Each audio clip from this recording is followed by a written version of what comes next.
अध्यात्म विज्ञान कोई धर्म या संप्रदाय नहीं है, ये स्पिरिचुअल साइंस है जो कुदरत के कानून पर आधारित है। ये विज्ञान पूरे ब्रह्मांड के सभी रहस्यों को उजागर करता है और जीवन के सभी पहलुओं को समझने के लिए एक नई दृष्टि देता है। इसी को आर्ट ऑफ विजन कहते हैं, दुनिया को देखने की एक नई दृष्टि, जो अध्यात्म विज्ञानी परम पूज्य स्वामी श्री कमलेशानंद जी के निर्देशन में सनातन सत्य का अनुसंधान कर हमारे जीवन को प्रकाशित करे। जय सच्चिदानंद।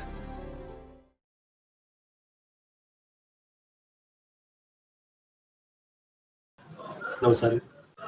जय सच्चिदानंद स्वामी जी। जय सच्चिदानंद। जय सच्चिदानंद स्वामी जी। आज ये जानना है, आपकी वाणी से जानना है कि ये आपकी, हाँ बोलिए प्लीज प्लीज।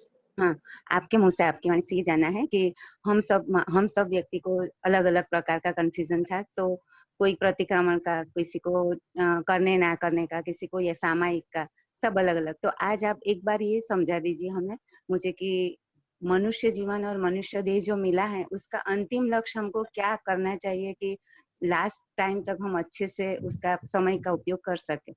ये आपसे सुनना है। ऐसे पुस्तकों में तो बहुत पढ़ा है, लेकिन आप अपने मुंह से हमको समझा दीजिए मेरे को कि क्या अंतिम लक्ष्य होना चाहिए, क्या महत्व है मनुष्य देह और मनुष्य जीवन का। जी जी जी।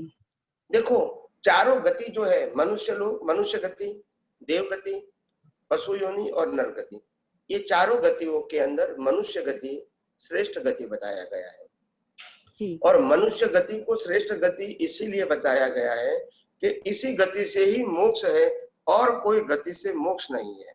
हाँ जी। तो सिंपल बात है कि मनुष्य भव के अंदर ही हम आत्मा की खोज या अनुभूति कर सकते हैं और कोई गति में करना संभव नहीं है।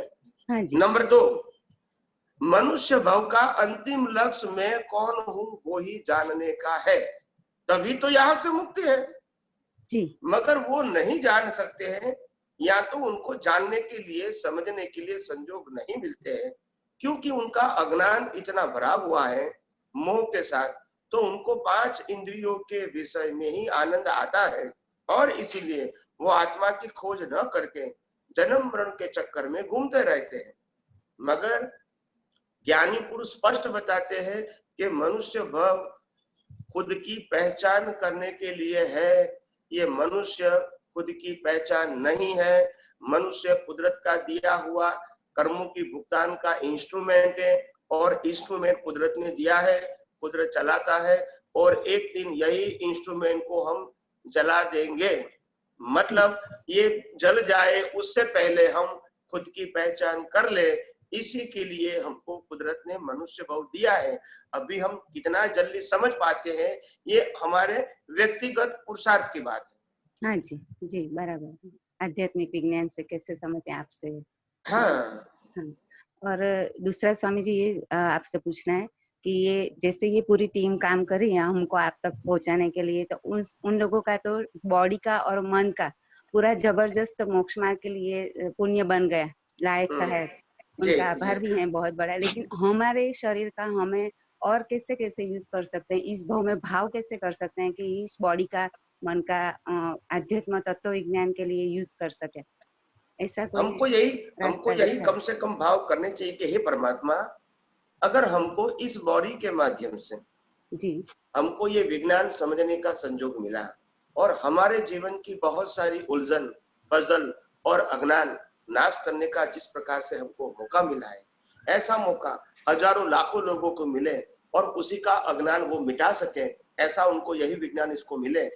इसमें मैं भी सहभागी बनूं और हजारों लोग ऐसे विज्ञानी बन के सहभागी बने, यही मेरी भावना है। तो विज्ञानी ज्यादा बने वो भी इम्पोर्टेंट है और विज्ञान ज्यादा लोग समझे वो भी इम्पोर्टेंट है, उसमें हमारा कोई ना कोई रोल हो, ऐसी हमारी प्रार्थना परमात्मा के पास हर रोज होनी चाहिए। हाँ जी जी जी। हाँ, क्योंकि जैसे हमारे जीवन का दुख मिट गया तो हम यही भावना करेंगे कि दूसरे व्यक्तियों का दुख कैसे मिटे। ऐसे यहाँ अध्यात्म के मार्ग में सुख दुख की बात नहीं होती है। हम जिस प्रकार से ये विज्ञान समझ के या अध्यात्म विज्ञान समझ के अपने संसार के सामाजिक और धार्मिक और आध्यात्मिक सभी प्रकार के प्रश्नों का हम जिस प्रकार से परमानेंट सॉल्यूशन प्राप्त करके अपने जीवन में मुक्तता की, आनंद की जो अनुभूति कर रहे हैं, देहाद्यास से मुक्त होने की अनुभूति कर रहे हैं, आदि व्याधि उपाधि में भी समाधि की अनुभूति कर रहे हैं, उसी प्रकार के मेरे और भी मित्र, पहचान वाले रिलेटिव्स, फ्रेंड्स, नेबर्स जो भी है, हाँ जी, वो भी सब ये विज्ञान समझे, अनुभव करें, यही मेरी भावना है और मैं उसमें उत्तम निमित्त बनूं, यही परमात्मा मेरी भावना या प्रार्थना है। ये प्रार्थना आप हर रोज कर सकते हैं, ये भी जगत कल्याण का एक निमित्त बन गया ये प्रार्थना। हाँ जी, बराबर। हाँ स्वामी जी, समझ में आ गया। हाँ ठीक है स्वामी जी, चलो जय सच्चिदानंद। बस सबका आभार भी है और जय सच्चिदानंद स्वामी। जय सच्चिदानंद।